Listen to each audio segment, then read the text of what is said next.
Steve. Oh, here we go. And welcome along once again to the Cardiff City phone-in on this Monday evening, 7 till 8 as usual. Another lineup of some of South Wales's finest have joined us for the evening. Nigel Blues. Firstly, Nigel, thanks ever so much for co-presenting the show over the last few weeks. It's been great to have you involved, and thanks for doing it again tonight. Yeah, to answer your question, it is a bit chilly in the garden shed this evening, but there we are, moving along.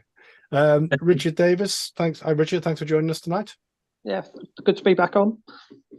And Dave Sugarman, the Lone Gunman himself, joins us in the light.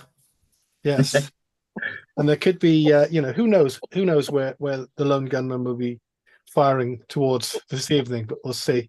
There's plenty to talk about. If I go to you first, Dave, actually. I know you got some great stats later on, because we used to have a guy on the show, we remember, Nigel, called Stato. So I'm not saying Davis didn't do Stato, but he's got some good stats, which is always good. What's your take on the season in general so far in the Errol Bullitt era, Dave? Well, I think it's looking marginally more positive than it was last season, but that to me is the key word. Everything's marginally better. I thought some people were getting ridiculously carried away early doors, and they were talking about, the style of football has improved significantly, and I really didn't see that in the early home games. I'm still struggling a bit to see what the kind of what the style of play is going to be like under this fella, because particularly away it seems to be counter-attack and little else really. And I've been a bit disappointed in that. I would have liked to have seen the team evolve to be a bit more creative in the middle of the park, especially. But obviously Ramsey's injury hasn't helped in that respect. But let's be fair, Aaron Ramsey being injured is not exactly news that would send shockwaves around the football world. So it's something that had to be factored in. But I don't know. We look very much like a mid-table side this season at the moment, which is going to be marginally better than last season, which is good. But I think, as I say, I think that marginal is the word I'm going to keep using tonight, because I think everything's marginally better, but not as good as some people have been making out, basically. Do you think to some extent January becomes really important, because at the moment he's obviously limited to the players? He's managed to bring a few in, but we haven't been able to spend any money, so he's sort of inherited that squad. Does that limit his ability to be more radically sort of imaginative? Well, yeah, I suppose it does to a degree, but there is a lot of new players in the squad. When you look at realistically, the sort of front line is entirely new. Effectively. He's brought in his own sort of midfield dynamo in Siopis. He's brought in his own central defender. He's got Collins back, which is effectively like a new signing, given how little he played last season. But of course, in fairness to Bullitt, we've got no idea how much influence he had in most of those signings, at least. Obviously, Gutas and Siopis are clearly Bullitt signings. The rest of them, I mean, I can't imagine that he was too clued up on Championship players like Bowler and Grant and Mate before he arrived here, having worked exclusively in Turkey. So, how much influence he had in bringing any of those players, we just don't know. So he definitely, though, what I feel is that he definitely needs to be given time, whatever happens from here on in, because this chopping and changing managers every few months obviously hasn't worked and won't work. So in fairness to him and in fairness to us, to give us a chance to actually see what he's like, he has to be given time. My fear on that front is that he very clearly appears to have been a signing by the chairman rather than the owner. He seems to be the chairman's man rather than a TAN's appointee. Yeah. And therefore, knowing what the owner's like, who knows what it will take for him to pull the trigger. But I just hope he gets a chance, and as you say, definitely at least a full season to show us what he can do. Okay, well, so luckily for us, because you've alluded to a couple of times there, we can bring in our Turkish correspondent, also known as Nigel Blues. And what's your thoughts on what Dave's saying there, Nigel? And also in terms of that's interesting, isn't it, to think about, those signings again based on the fact they were either freebies or loans. We haven't been able to spend any money, Yeah, I think in perspective, I think we did a cracking job in the summer, better than anyone expected. But yeah, to me, this is always going to be a transition season, and maybe we got a little bit carried away getting those 4 successive wins and thinking, oh, we're only 3 points off the top, because when you look at the top 2 or 3, we're not at their level at the moment. We're far from it. But it does feel that there is something building there. Nature of the championship is that you can go and win 4 games and then go and lose the next 4. It can be like that. However, I think the question for me is, are we contributing towards this being... We're looking stale at the moment, aren't we? We had those 2 games before the break and they looked a bit tired, and then come back Saturday and you can ask questions about the selections and the 3 in midfield. We're very solid in midfield with those 3, but the creativity's gone from the side. And if we go back 4, 5, 6 weeks when we were playing well and getting results, there was quite fluid football taking place, and that just seems for the moment to have stopped. And I think Dave's point about Bullet, I think it's valid. The question I'm wording through my head was, is Bullet's got a little bit of Warnock-itis? And if you can remember with Neil Warnock, what he tended to do was keep games very dull for 60 minutes and then look to his bench to try and, to transform the game in the last half hour. And it does feel that Bullet at the moment is being very overly cautious, I would say, in his approach. Well, can I just ask you, Nigel, is Bullet firing blanks? Well, I got to use that line once a season. Come on. Well, we're not firing at the moment at all, are we? And that's the thing. We've gone from a team that was scoring every match. I think we were one of 6 teams in the country who'd scored every game, and now we've had 1 goal in 3 games, 1 point. Yeah. We're barely having more than that 1 shot on goal in the game. I think the last 3 games we've had 2 shots on target in each of those games. Yeah. And we're only livening up on Saturday when we were 1 down. Until we went 1 down, we weren't really doing much. It was a nothing game. And you can look at the referee and that disallowed goal, which we can talk about that later. We'll come on to that, yeah. Yeah, it was one of those games where I don't think I've ever seen a good Cardiff Blackburn game, apart from when Duffy scored the 2 own goals and got sent off. Oh, yeah. Man of the match out there. Yeah, they're always very dull affairs, aren't they? So it didn't surprise me we saw that sort of game at the weekend, but it did feel like Blackburn were a team we could have and should have got a result from, and we failed. And it just follows on top of, a couple of poor games before the window. So we do need to liven it up somehow. And that spine, it's the spine of the team looks poor, doesn't it? We're looking solid enough at the back. Keeper's distribution in the last couple of games has been a little bit dodgy, but he's not letting them down otherwise. The midfield is solid, but they've lost all creativity at the moment. And Ugbo. Well, we'll probably get on to Ugbo later as well. Yeah, we will. So actually, by the look of Richard's face, we might get onto that quite soon. Richard, what's your thoughts on what Dave and Nigel's saying so far? So obviously, first time you've been on the show this season. Yeah, I have to agree, especially in relation to sort of like, I think people did get a bit carried away. Won 4 games on the bounce. We beat Swansea the first time in God knows how many years at home. So that's always a good result. But I think as soon as Ramsey's been out the side, it's gone back to sort of like the safe midfield that we've had before. I would have liked to see if he's going to. Siopis has been a good signing, breaks the play out well, uses the ball well.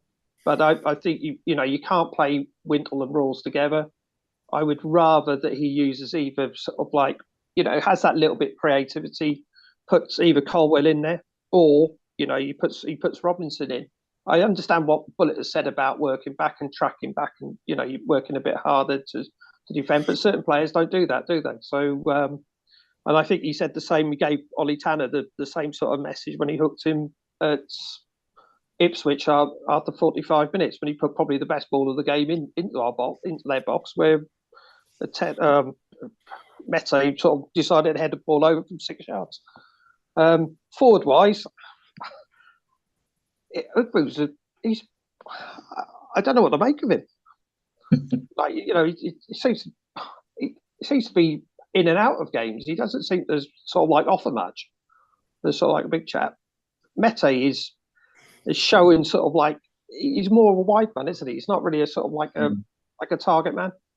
He's not a striker, an out and out goal scorer. And I think that's what we are missing. And Atete is showing sort of like some good promise this year. He's now out for like a couple of months, isn't he? So we are looking a little bit thin on the ground, sort of like where we need to be, especially in the sort of like key positions of the team. Defensively, I agree, we are quite solid. Lutus has been a good signing.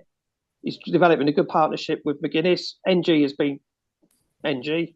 And it's great to have Collins back, having a good sort of like good fullback. You know, at the back of the you know, the base of the team, we're quite solid. Like even like the keeper situation seems to have improved now with Olnuk being in goals. Apart from his gaff against Watford, you know, he's been pretty solid, I believe. Yeah, I'm just looking at Ugbo's stats now.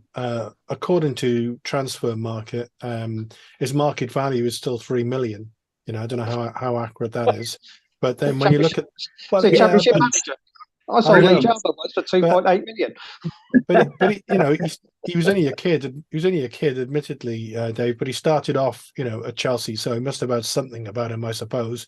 But then when you look at the clubs he went out on loan to while he was at Chelsea, you know, he went out to like Milton Keynes and the Scunthorpe and these kind of sides, and he's not really seems to have been, you know, prolific really at pretty well any level. You know, are we being unfair on him because, you know, we don't have any money? We can't bring in anyone now until January. He's, you know, he has scored a few goals, but they were pretty well sitters, really. Well, the one was a really good finish. The one who was that at home to? Was it Wednesday? The first the left footer. Yeah. For Wednesday, that was a good finish. That was good finish. We were calling him earlier in the season. Me and my mates were calling him the ghost because you just didn't see him at all for 90 minutes, and then when you check back, you thought, well, he scored again. It's kind of, you know, he scored 3 goals, and he had a shot away at Leeds in the opening game that drew a decent save from the keeper in the second half. And apart from that, I don't think any of us could recall him doing anything at all in any of the first 5 or 6 games, other than scoring a few goals. And you know, but that's a handy habit to have. But that seems to have dried up in recent weeks. So I don't know what to make of him, really. I don't know. He's just he's obviously got ability to have gone through the youth system he did, but so did Ojo. So I mean, it's not exactly a guarantee, is it? But did he score goals in Turkey? Because he was out in Turkey on loan, wasn't he? We got him from some Turkish team. Last season, he scored 1 goal in 27 games. So the fact he got 2 or 3 for City is a huge. It's probably his best streak in football ever. Those goals he got early season first, but he's like a modern day Ronnie Moore. But his problem seems to be, Dave's right. What does he offer? He did score those couple of early goals, but he doesn't hold the ball. He doesn't run the channels. He doesn't really link up play. He doesn't finish. So he's a struggle, isn't he? And I do feel for him a little bit because he is ploughing a lone furrow up front. And if you got Wintle supposedly playing as a link-up player behind you, it's not really going to... No. You know, you can't expect too much out of that pairing, really, and unfortunately, that's what we have been seeing the last couple of games. Well, I've managed to get all of his stats here, Nigel, actually, just out of interest, because I know Dave is heavy on his stats, so we've got all his stats here. He's played at all levels. Some of these levels I've never even heard of, mine, to be fair. 244 games, and he scored 76 goals. Wow. Well, that's quite a good return, isn't it? I mean, they weren't all at great levels, but I mean, he scored 16 in the Jupiter Pro League, whatever that is. But you know, he doesn't know where the back of the net is. That's Belgium, isn't it? That's Jupiter Pro Belgium. League, Yeah, It is. It's, lower divisions in Belgium, yeah. yeah, Jupiter Pro that's League. right. Sounds And like a kind of combination league. He scored one in the Croquis Cup. Not the Croquis Cup. That's another one. But you know, I suppose the other thing is, Nigel, with Cardiff City, is and I think it happens to players and managers actually when they come here. I think sometimes they're kind of surprised what a kind of goldfish bowl it is, and how much the expectations of Cardiff City fans for their club to do, you know, to be all of a sudden great, is maybe a little unrealistic, you know. You're right. He's a strange one, but wasn't he? Because if I recall right, he was the first signing we had this summer. He came out quite a time before anyone else, so he was obviously one they had lined up for some reason. But you know, at least with all the other players they've signed, you can sort of say, yeah, we can understand why they've got some pedigree. They've achieved before. He did seem quite left field, but obviously I don't know what the linkage was that attracted him to the club so early, or vice versa.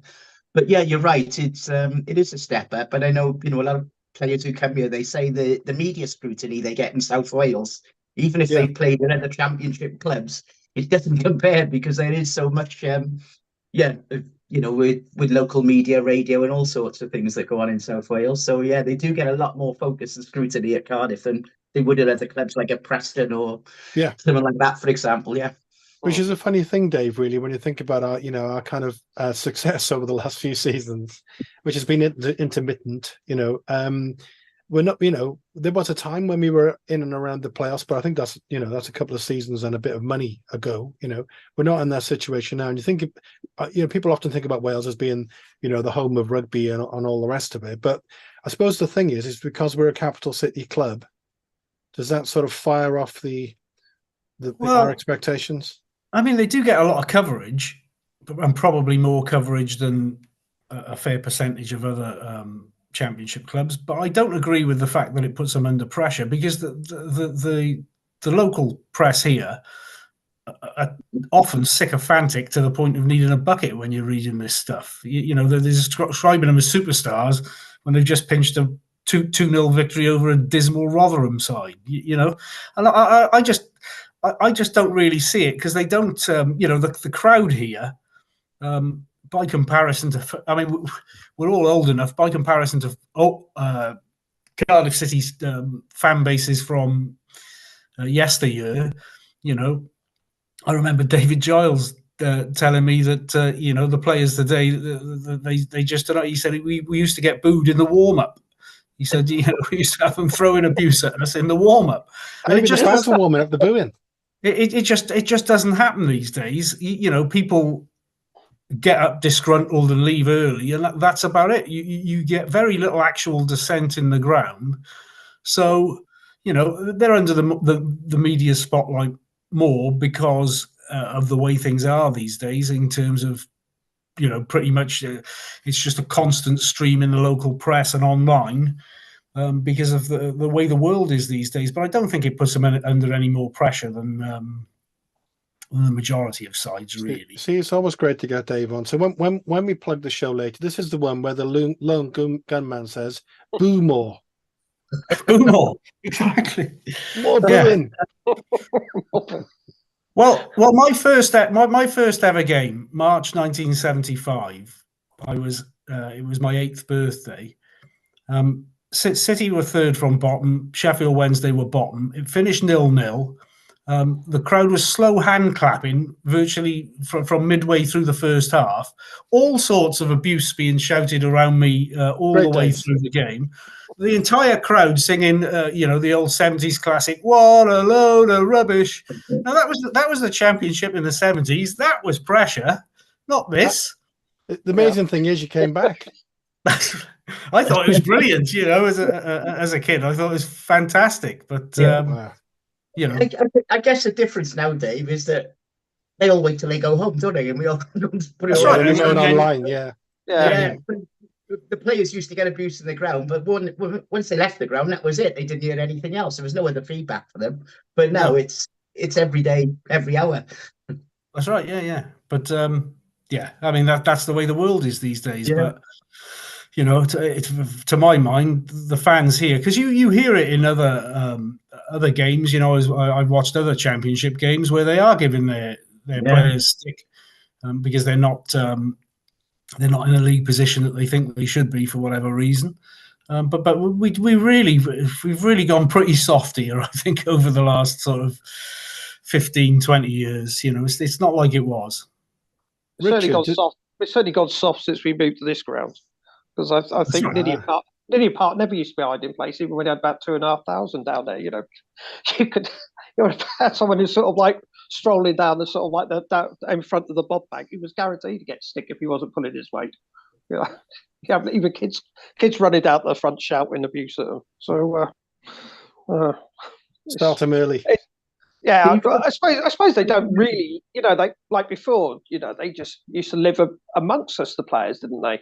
So it used to be a lot different. Now they're living in their gated apartments, and they don't really sort of kind of feel it. You know, they can drive away from the ground, you know, and go home, and you know that's the end of it. Really, it's not like, you know, people like Phil Dwyer pop to the pub after a 7-1 defeat and get abused by the barman. But he got banned. He was told to get out. He got banned for a fortnight, I think. I remember him telling me. So that was it. You're not coming back until we win. Well, that was February. Richard, I think Nigel's got some comments, but before we go to that, can I just ask you? Am I right, Richard, in thinking? I think I didn't imagine this. Did you post that your first ever City game was at Stoke? Was that the thing? No, my first City game was on October the 22nd, 1977, against Oldham Athletic at home. Okay. We won 1-0. Oh, that's Paul for Went Oldham. Paul Went scored after about 4 minutes, and you know I was just like transfixed after that. Were you booing? Were you booing the team? No. We won, didn't we? There's no booing that day. I walked away very happy. You know, I've been to Wembley sort of like a few months early to see Wales win at Wembley. It was, you know, it was a good start to my football life. and then sort of like, you know, it just gradually went downhill. And then I think about sort of like 11 months later, I was with my dad at Luton, because I used to live up near Luton at the time as a child. And I seen us get stuffed 7-1. It wasn't a good day to go to school the following Monday. But my dad sent me my blue, yellow, white bobble hat and my Cardiff City bag. You know, I was in that 7-1. I was in that little stand which used to run along the side of the pitch, and the bobbing stand, what they called it there. And I was sitting there with my dad, and it was like, oh no. If I remember rightly, we were like 5-0 down, and everyone left when the fifth goal went in, and then Ray Bishop scored, and my mate said, "Oh, come on, we're off now." I said, "Oh, 5-1 the comeback, son." My dad came. I think me and my dad stayed there until the bitter end. So, Nigel, people asked me the following day, how did they get on? I said, "Oh, lost." Lost in an 8-goal thriller. We scored a great goal. Yeah, scored the goal of the game. Nigel, you must. I honestly, I remember how much I loved being taken by my dad, but I got a terrible memory anyway. I cannot remember the first game. I'm sure you can. What was your first game? My first game was Millwall, of all teams. I don't know the date. It was at Ninian. I was 6 years old, because I've had a season ticket since I was 6. It was close to the end of the previous season. And the only thing I can really remember about the whole game was I went in the Canton stand, and you used to go up that staircase by the floodlight on the corner there outside the old Bluebird shop. And as you walked you used to walk under the stand, a wooden stand, and there was a sign there saying, "Beware of pickpockets." And my mum sent me down with a couple of packets of sweets, checked my pockets, and they'd gone. That's all I can remember of the first game. Were you crying? Oh, just a bit. Yeah, I'm sure it was. Yeah. And it was a 0-0 as well. Like, it must have been a dull game. Sorry, Nigel, I couldn't resist that. Well, you got some messages coming in. Is that right? Yeah, I've got quite a lot of messages actually. Okay, so great. thanks for coming through with those. So starting off with Steve Wiggins. Oh, yeah. Going back to Bullet and Colwell and Robinson, you're saying Bullet keeps blasting Rubin and Robinson for not performing to standard? Do the panel think Ugbo and Wintle have hit the standards that they need the last few games? Dave, do you want to come in on that? Yeah, I thought I found the criticism of Robinson a bit odd, because I wouldn't have, he's a player that when he's on the park is generally busy and generally, and often last season we had situations where he was getting so frustrated he was coming deep into his own half to get the ball to try and make things happen. And I don't really know what that criticism of him is about, really. I can't see that. As for Colwell, he's a strange player when you consider that, is it 4 or 5 managers now just don't seem to trust him for whatever reason, with his obvious ability. But for my money, if we're going into these games with a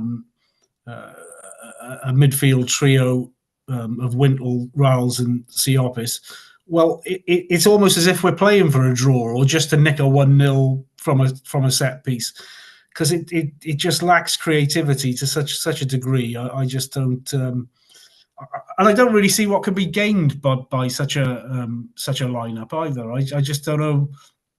It's not going to aid things going forward, because that's not how he's going to want the team to play when he's got Ramsey in the team, who basically gets a free roll when he's there. So yeah, and Ramsey works very hard. Let's puts himself about and what have you, and maybe he wants the other two to do that, but it's painful watching it at times. It's so laborious, the build up, and we've been watching that for 3 or 4 years now.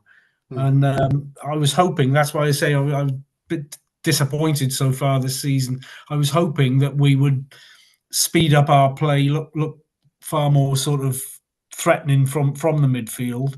And it's lately it's been a bit of the same old. But in fairness, the early games, QPR was poor, and Sheffield Wednesday, they got away with that one because of a head fit by Volks. But that was a really poor performance as well, So yeah. I don't know. Richard? Yeah, I agree with what they've said. To be honest, I don't think you play Rawls and Wintle together. Not when you got Siopis and Robinson.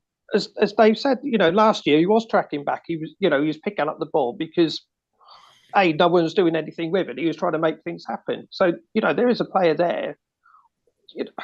You can't compare Robinson and Colwell to Ramsey and what Ramsey does with the ball, because Ramsey's a top. He's a top player, isn't he? But I don't like this sort of like the midfield with sort of like the 3 similar type players. It just sets out, you set your stall out then, don't you, really, that you are looking just to sort of like to soak up pressure and then try and nick it. And, and as Dave said, that, the game against Sheffield Wednesday was a poor game, but we did nick a win. And then we went on that run of winning 4 games on the bounce then, didn't we? So something that's interesting, I think, though, when you look at the situation with Colwell and Robinson, I don't think there's a City fan anywhere who would have thought that we'd have got to 12 league games and neither of those players would have started a single one between them. Wow. It's quite a strange situation. We were all hoping that this was going to be the season when Colwell really broke through with sort of Ramsey to mentor him. And you kind of hope that Robinson, a player of genuine ability, we've seen it often enough, was really going to be a useful player in a team with a new manager that we believed, a lot of people seem to believe anyway, was going to play a more sort of pacey, expansive game, if you like. But the truth is, neither of them have started a single game, and we're more than a quarter of the way through the season, so it's a bit odd. He tends to throw Tanner in a lot more, doesn't he? He does, yeah. He's sort of like, and Tanner seems, if he's not starting, he always seems to be his first sort of change. So if he's going to change things up, he brings Tanner up. Nigel, what's your thoughts on it? Yeah, I'm the same as everyone else. That we're badly lacking creativity at the moment, and Robbo's that player who provides that. For me, he hasn't looked quite right, but there's not really any reserve football for these guys. So you got to remember with Robinson Colwell is Jason Fowler. I was thinking of them for some reason. If they're not playing in the first team, they're not getting any football at all. So how are they supposed to get match sharp, match fit, and up to speed? And you're looking at Colwell. Like Saturday, they brought him on for the last couple of minutes, stuck him out wide. Well, that's not really going to be the best use of him. And Robinson, I would even play him up front instead of Ugbo at the moment. If he wants to continue with that trio in midfield, I think he offers more up front than Ugbo will as well. I'm not saying it would be right, but he would do a better job than Ugbo for me. Yeah, it's interesting, isn't it? He had quite a good relationship. Well, he had a good sort of understanding with Grant, didn't he, at West Brom?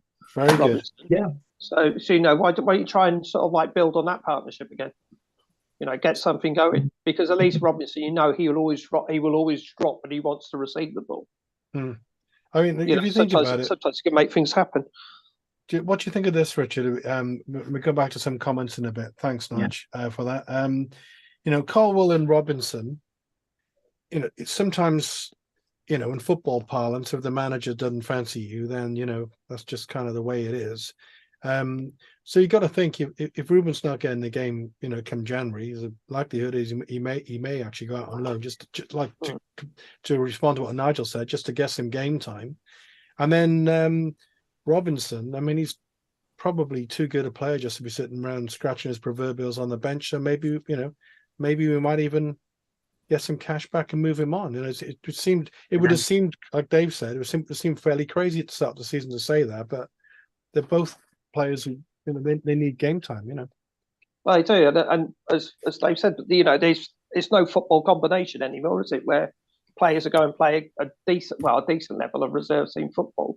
There's no, the development squad games, the under 21s, etc. That's, they don't really get tested in that, do they? And there's nowhere where they can really go. I suppose the only way they're going to get any sort of like chance to prove themselves is have 20 minutes here, 20 minutes there, and that's not good enough. That's not long enough for them to actually do something. You can't influence a game in 20 minutes. No, you need to be started. It needs to start either one of them. The thing is, as well, Richard, with that three, if you think about that three, in a way, it's kind of unfair on Ryan Wintle as well, because he's not playing him like a straightforward three. He's playing him like sort of mini diamond, isn't he? So Wintle's kind of pushing on as the box-to-box player, which isn't his natural game. No, I can see the Royal Siopis thing, the right and left thing, but it kind of leaves us light in the middle as well. And I think when we had Ramsey, or when we have Ramsey, we can look great in that formation, but I think we struggle to replicate it when he's out. I think with Ramsey, he drops very deep to pick up the ball. He takes the balls off central defenders, doesn't he, to try and get things going. And that's how he plays. And I don't think you can expect sort of like Wintle or Rawls to try and do the same thing. Because they're not that type of midfielders. Especially Wintle. Wintle's a good sort of like defensive type midfielder. That when he gets the ball, he uses the ball well. You can't expect him to try and sort of like turn him into sort of like some kind of magical number 10 when that's not his natural game. And Rawls, certainly not Rawls'. Rawls is a stopper as well. So you can't. I don't think you could play both of them in the same team along with Siopis. You need, especially at home, you need to go out and you need to attack and you need to try and want to win games. You want to start on the front foot at home, don't you? Nigel, any other questions you want to go to? Yeah, it's quite a lot of comments tonight. So thanks. Sorry, fire away, Nigel. I'll to you for a while. Yeah, quite a bit on Robinson and Tanner. So Chris Hughes Jones at Ponty, hello Chris, says Robinson and Tanner have to start tomorrow. Robert Greening says Robinson looked a lot sharper when he came on against Blackburn, so I hope he starts tomorrow. On Ugbo, Wales KF 1969. Ugbo is a powder puff of a striker. Hopefully Atete will be back soon. There's some rumours that he may be on the bench at the weekend. He's up tomorrow, but he could be back pretty soon, which would be useful. And then just other comments we got, Steve Thomas. I agree with this. I think the lack of strength and depth is starting to cost us. It's disappointing Keon's not back tomorrow, but I still feel we can push on if we've got Ramsey and O'Dowda back and can strengthen in January. Chris says NG's been quality this season, very consistent all the way through. Hmm. And then on Paul Went, Chris has said Paul Went was class. And then someone says, I was at that Sheffield Wednesday game in 1975, Wales KTF 1969. We were awful. Didn't Paul Went throw his shirt at the manager when he was substituted? I still don't No. remember. Yeah, it was. I can't remember his name. It wasn't Paul Went. He hadn't signed for the club by then. It was George somebody, and he took his shirt off when he was substituted. He took his shirt off and threw it in Jimmy Andrews' face as he went. And surprisingly enough, he didn't play for the club again. What was his name? George what? Sorry. I think it was George Smith. Is that the guy from Middlesbrough? Could have been George Smith. Yeah, it could have been. I think he was the one who did the V sign to the City fans as well, because he was getting abused. Came off and he did the V. So I remember not long after Harvey Smith did it in the show jumping. So it was it was like he was the height of mass offence at the time. That's right. That's the way to win the fans over, and fair play. I like it. I like him already. Dave, we'll come back to you because you got some great stats tonight, which are really quite insightful. Let's go to one of those, Dave, because you had a couple of really, really interesting ones. Well, I was looking at the possession stats earlier this afternoon, and we know before I say this, everybody knows that possession doesn't mean a great deal unless you do something with that possession. But it is an indicator of the way the team's playing, and it is an indicator of course, the more you've got the ball, the more you're likely to be able to do something with it. And the fact is that City have only had a higher percentage possession than the opponents in just 3 of the 12 games so far this season. And those 3 games were the 3 home games against the bottom 3 currently, QPR, Sheffield Wednesday and Rotherham. The percentage of possession away is the average from the 6 away games is just 36%. So realistically, we're only having approximately a third of the ball away from home, which kind of, I think, we've had a couple of tough away games, mind, but it does give you an indication of how he's setting up, really, in terms of the away games. But the question I wanted to throw out to the guys, just take a guess on this. After 12 games, we're currently in 11th place on 17 points, which is better than last season. But how many points better is it after 12 games this season than it was last season? We let people have a guess, or do you want to come in with a guess, Nige? I think we got rid of. When did we get rid of Morrison? After 8 or 9? Not 10. Morrison. 10 games. And then we had a bit of a bounce, didn't we, straight after that? I think he had about 7. He started well, and then he had that poor little spell. So we probably about 12 or 13, I would have said. Rich? I think we had 11 points. Steve? After 10. Oh, 11 after 10, right. So how many after 12?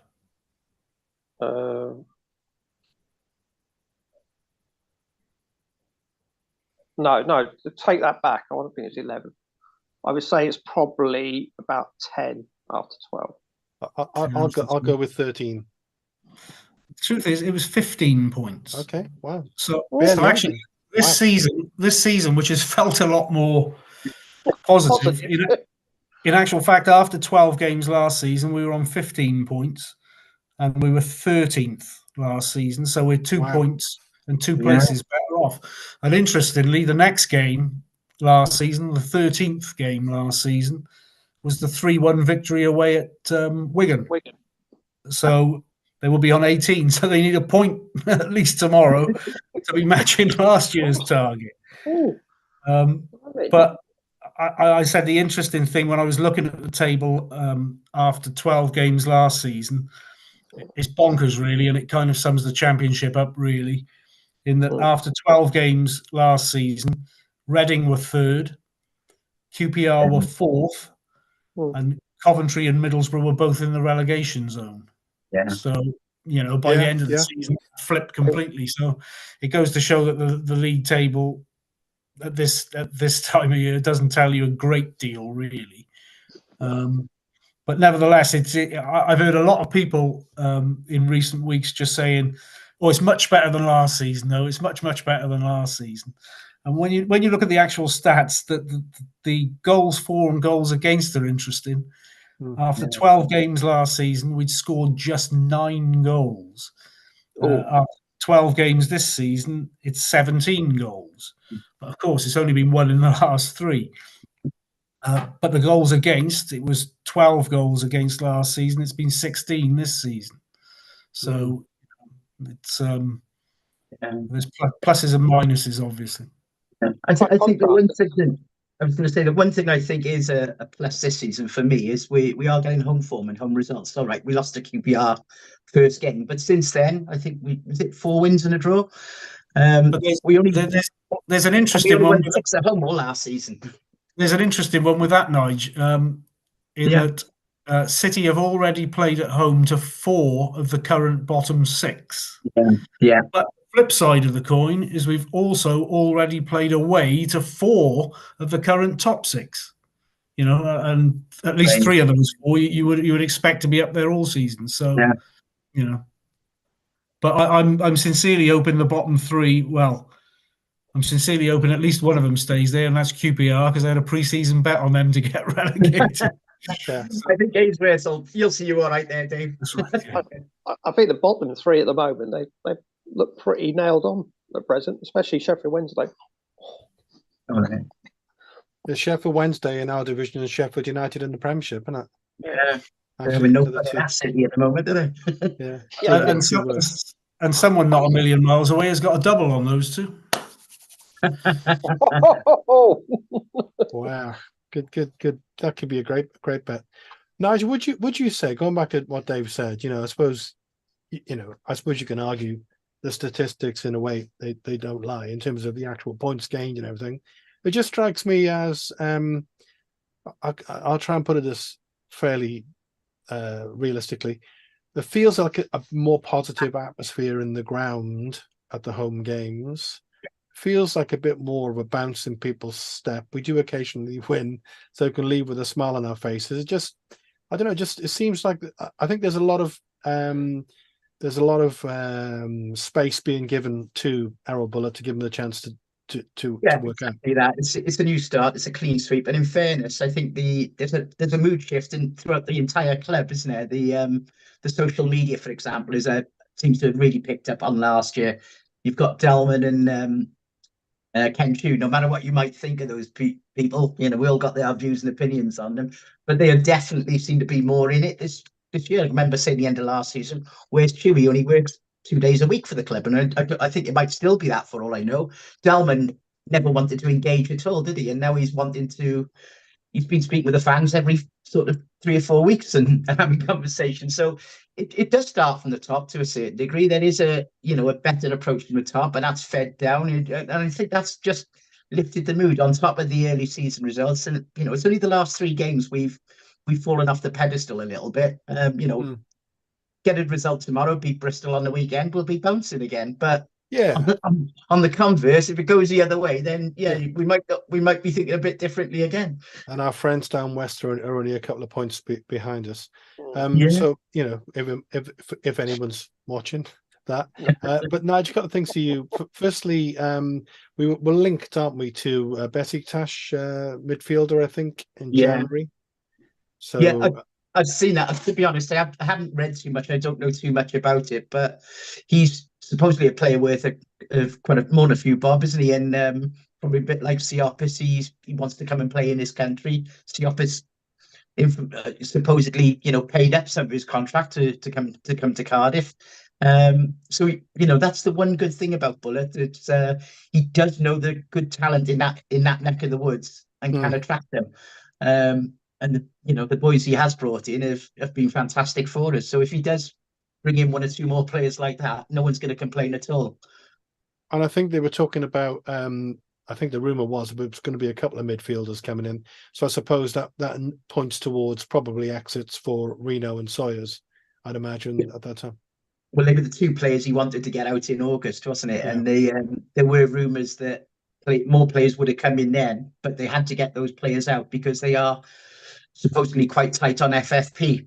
Okay, yeah. So the inability to get those guys out stopped one or two other players potentially coming in. So yeah, I think in January that's got to happen. And to be honest, going back to the Callum Robinson debate, you do wonder if he's saying he wants to spend money in January, has he got to sell? And, and Callum Robinson is an asset, and if he's not involved in the team in the next couple of months, then I think he's got to go in January, particularly if we're going to find a couple of million for Kiefer Moore, for example, which seems to be, if rumour has it, getting closer and closer, and does look looking quite likely. We got to go back to Dave. We got to go back to Dave on that. Kiefer Moore, come on. Oh, it's Kiefer Moore, the Chinese, Italian, English Welsh striker. I don't like Kiefer Moore. Don't start me off on Kiefer Moore. I just don't like.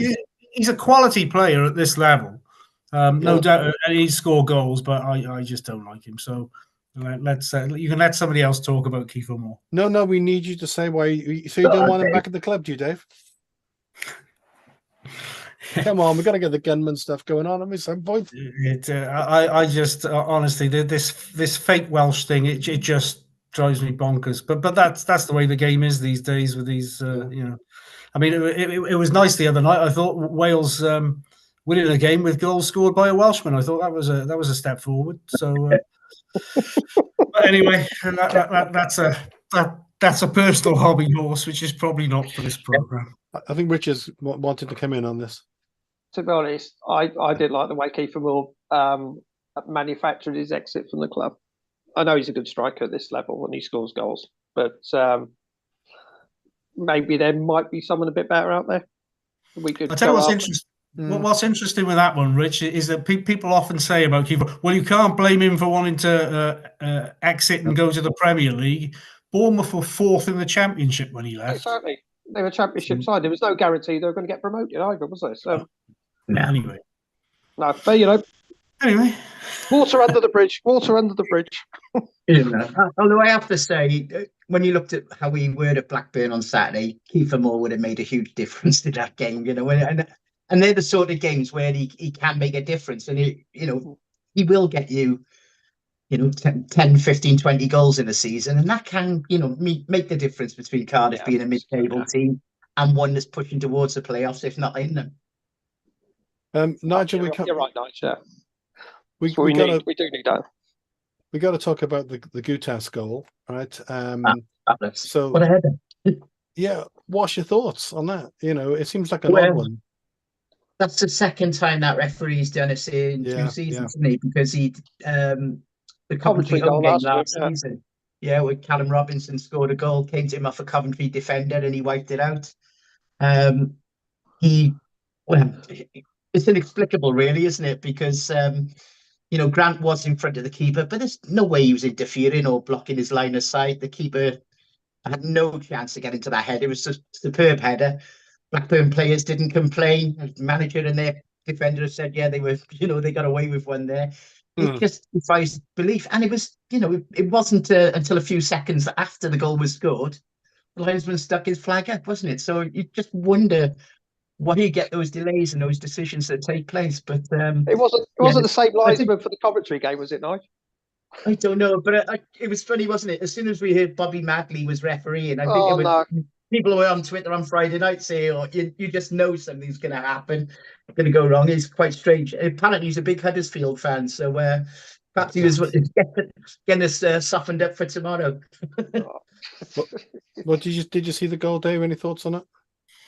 Yeah, I mean, it was offside in the 70s, 80s, 90s, but these days, it was a surprising one to be chalked off. I mean, but the rules are so woolly these days in terms of who's interfering and who's not. And on the one hand, a striker, and he didn't help himself, Grant, by then belting the ball straight back into the net after it had come out. Look at me. But it's kind of 99 times out of 100 you'd get that these days, I think. So it was an unfortunate one, let's put it that way. You think it would have gone to ask you the classic question, Dave, if it had gone to VAR, do you think it would have stood? If it had gone to VAR, I wouldn't have seen it because I'd have packed up watching football if we get VAR in the Championship. So I wouldn't have been able to answer that. No, but they're talking about bringing in Championship level as well, aren't they? Yeah. But I don't know. There was a similar one last season in the Premier League.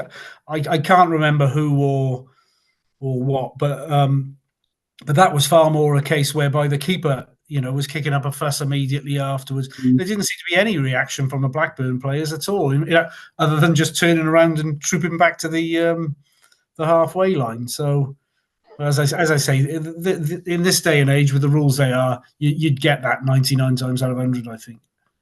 Richard? Well, we just have the one time out of 100 when we got Bobby Madley, don't we? And his and his linesman.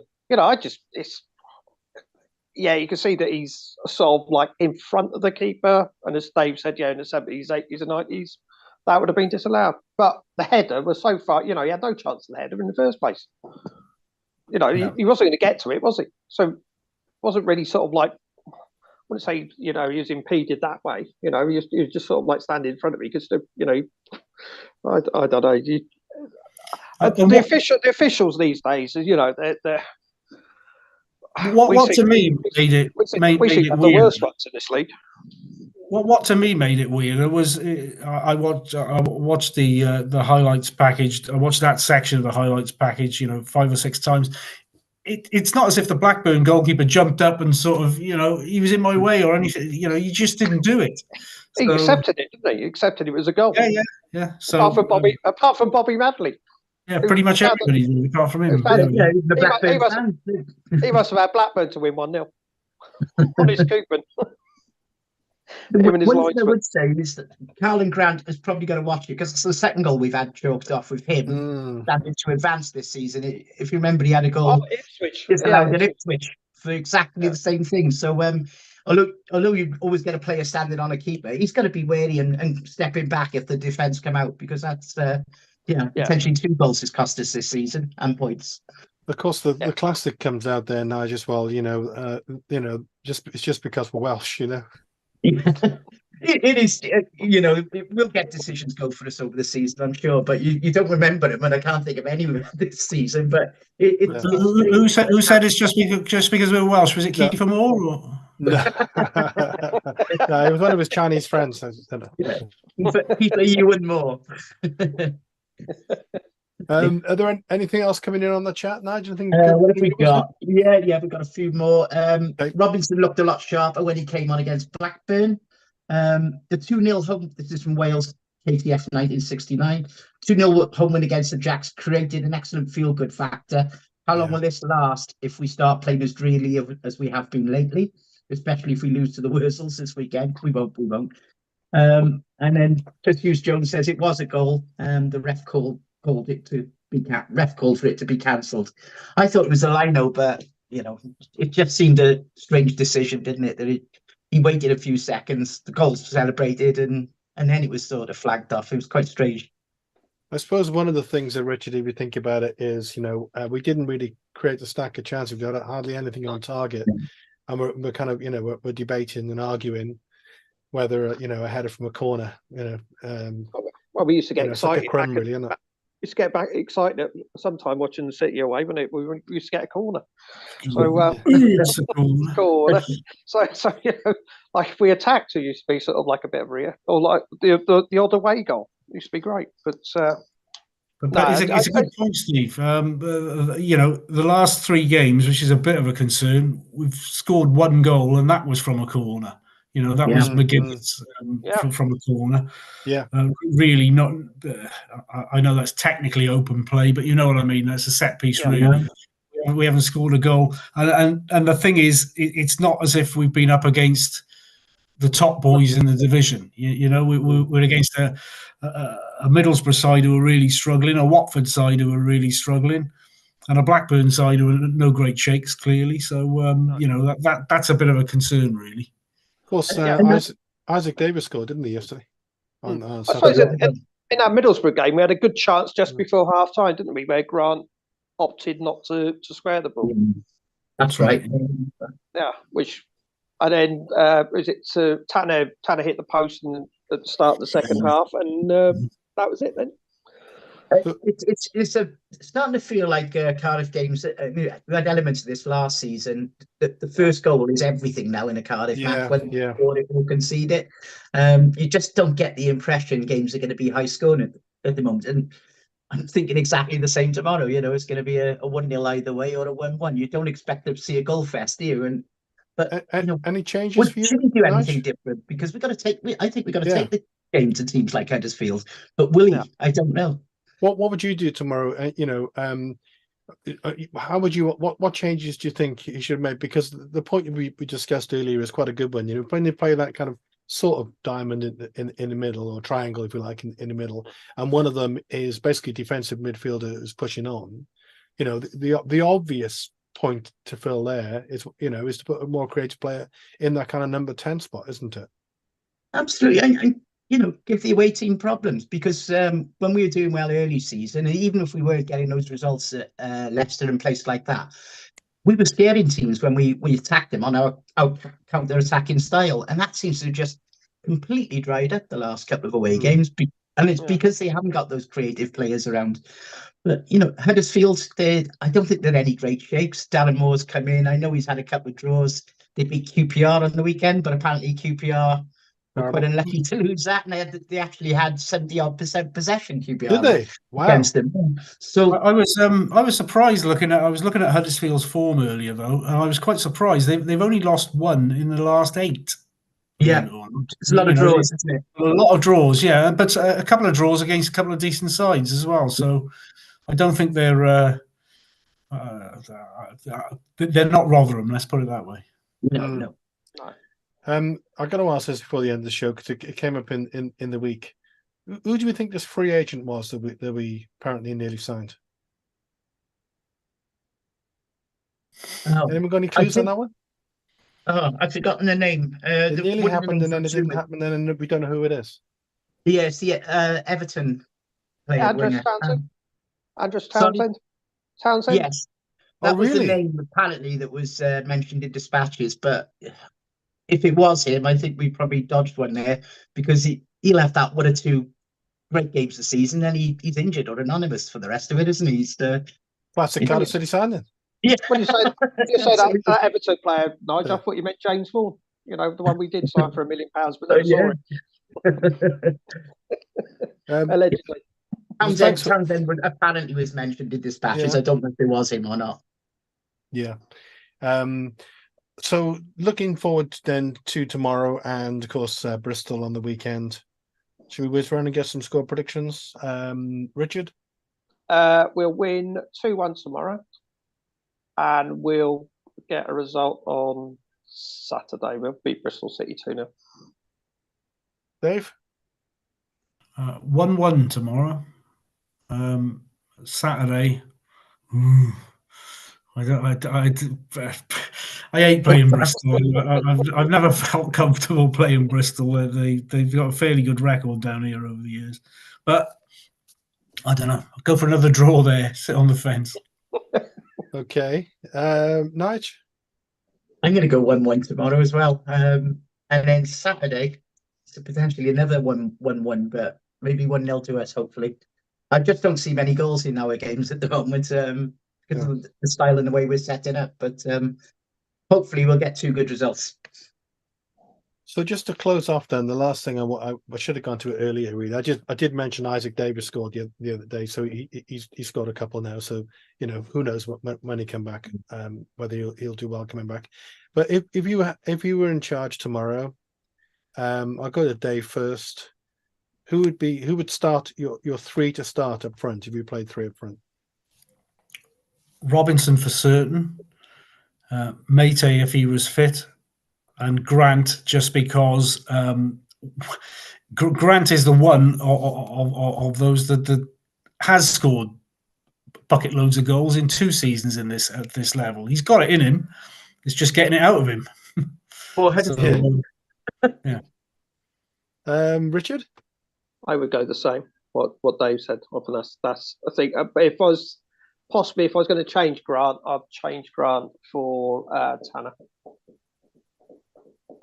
Okay, Nige? Yeah, I think I'm the same. I would go with Callum Robinson tomorrow to start. And you've got options on the bench if he sort of fades over the 90. He can get Colwell a chance second half if he needs to alternate them. I think the other one for me is Ugbo. How do we put Mate in instead of Ugbo? I think Yeah. Ugbo needs to be taken out of the team at the moment, possibly for his own good. He's struggling. So yeah, it's Mate for Ugbo as well, I would say. Mate, Robinson and Grant would be nice, wouldn't it? Yeah, Grant is quite a legend up at Huddersfield. I think he scored about 17 for him a couple of seasons ago. So they rate him up there. So it'd be nice to see one of our players go and score against their old club for a change. It's usually the other way around, isn't it? Yeah. Always. Well, yes.